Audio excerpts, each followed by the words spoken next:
Assalamualaikum warahmatullahi wabarakatuh. Halo, perkenalkan, nama saya Afif Berliansa Putri dan rekan saya Rahma Aulia Nurfanila.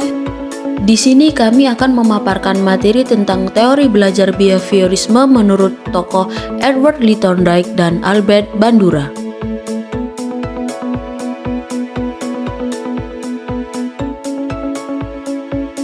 Secara umum, teori behaviorisme merupakan aliran psikologi yang memandang individu lebih kepada sisi fenomena jasmania dan mengabaikan aspek-aspek mental seperti kecerdasan, minat bakat, dan perasaan individu dalam kegiatan belajar.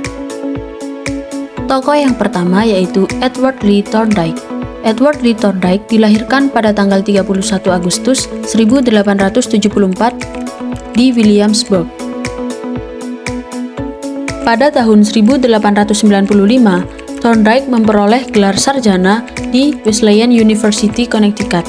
Setelah itu, ia melanjutkan pendidikan di Harvard University dalam jurusan bahasa. Fokusnya adalah bahasa Inggris dan bahasa Perancis. Setelah itu, Thorndike juga belajar dari William James di Harvard University sejak tahun 1895 hingga tahun 1897. Setelah itu, ia melanjutkan pendidikan di Columbia University hingga memperoleh gelar doktor filsafat pada tahun 1898. Thorndike bekerja sebagai pendidik sekaligus psikolog. Awalnya, Thorndike bekerja sebagai psikolog, namun kemudian menjadi dosen di Universitas Columbia. Sebagian besar karir pekerjaan dari Thorndike dilaluinya dengan bekerja di Teachers College Universitas Columbia. Selanjutnya yaitu teori belajar Edward Lee Thorndike. Yang pertama adalah teori koneksionisme. Menurut Thorndike, belajar adalah proses interaksi antara stimulus dan respon. Stimulus yaitu apa saja yang dapat merangsang terjadinya kegiatan belajar seperti pikiran, perasaan, atau hal-hal lain yang dapat ditangkap melalui indera. Sedangkan respon yaitu reaksi yang dimunculkan siswa ketika belajar dan juga dapat berupa pikiran, perasaan, atau tindakan. Menurut Thorndike, belajar merupakan peristiwa terbentuknya asosiasi-asosiasi antara peristiwa yang disebut stimulus dan respon. Dalam eksperimennya, Thorndike menggunakan kucing lapar yang dimasukkan dalam sangkar atau puzzle box tersebut diketahui supaya tercapai hubungan antara stimulus dan juga respon. Hal tersebut perlu adanya kemampuan untuk memilih respon yang tepat serta melalui percobaan-percobaan atau trials dan kegagalan-kegagalan atau error.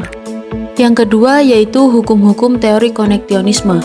Dalam proses eksperimen yang dilakukan oleh Thorndike melalui trial and error, Thorndike menemukan 3 hukum pokok. Yang pertama yaitu hukum latihan atau the law of exercise. Yang kedua yaitu hukum akibat atau the law of effect. Dan yang ketiga yaitu hukum kesiapan atau the law of readiness. Yang pertama yaitu hukum latihan atau the law of exercise. Agar menghasilkan tindakan yang cocok dan memuaskan untuk merespon suatu stimulus, maka seseorang harus mengadakan percobaan dan latihan yang berulang-ulang. Yang kedua yaitu hukum akibat atau the law of effect. Menurut Thorndike, menyatakan bahwa perilaku yang diikuti oleh konsekuensi menyenangkan cenderung untuk diulang, sementara perilaku yang diikuti oleh konsekuensi yang tidak menyenangkan cenderung untuk dihindari. Sedangkan hukum kesiapan atau the law of readiness mengatakan bahwa kesiapan seseorang untuk belajar atau melakukan suatu tindakan dapat mempengaruhi sejauh mana mereka dapat berhasil melakukannya. Thorndike juga menemukan 4 hukum tambahan. Yang pertama yaitu law of multiple response, yang kedua yaitu law of attitude, yang ketiga yaitu law of partial activity, dan yang keempat yaitu law of response by analogy. Adapun hukum yang pertama yaitu law of multiple response. Hukum ini mengatakan bahwa pada individu diawali oleh proses trial and error yang menunjukkan adanya bermacam-macam respon sebelum memperoleh respon yang tepat dalam memecahkan masalah yang dihadapi. Hukum yang kedua yaitu law of attitude.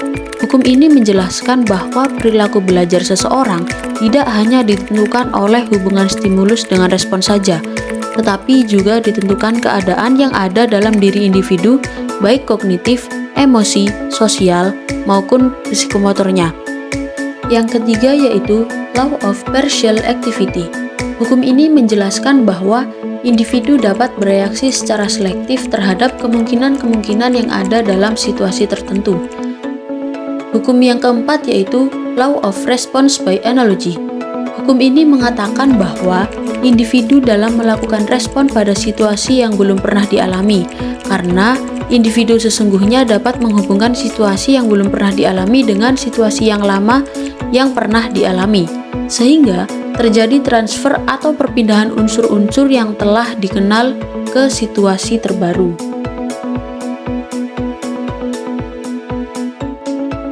Albert Bandura lahir di Mundare, Alberta, Kanada pada tanggal 4 Desember 1925. Bandura adalah keturunan Polandia dan Ukraina. Ayahnya berasal dari Krakow, Polandia, sedangkan ibunya berasal dari Ukraina. Albert Bandura sangat terkenal dengan teori pembelajaran sosial, salah satu konsep dalam aliran behaviorisme yang menekankan pada komponen kognitif dari pemikiran, pemahaman, dan juga evaluasi.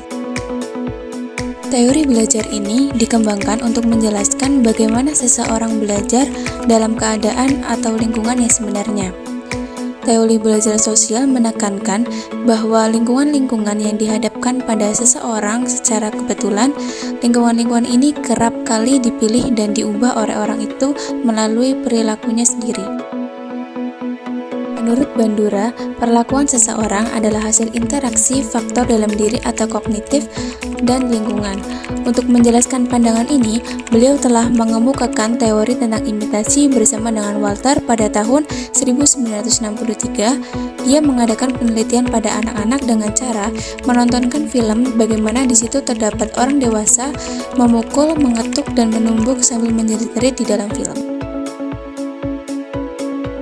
Albert Bandura menyampaikan bahwasanya penerapan pemodelan atau modeling dalam pembelajaran memiliki 4 proses yang saling berhubungan, yaitu yang pertama, proses attention atau attention, proses retensi atau retention, proses motoreproduksi atau motoreproduction, dan yang terakhir yaitu proses motivasi atau motivation.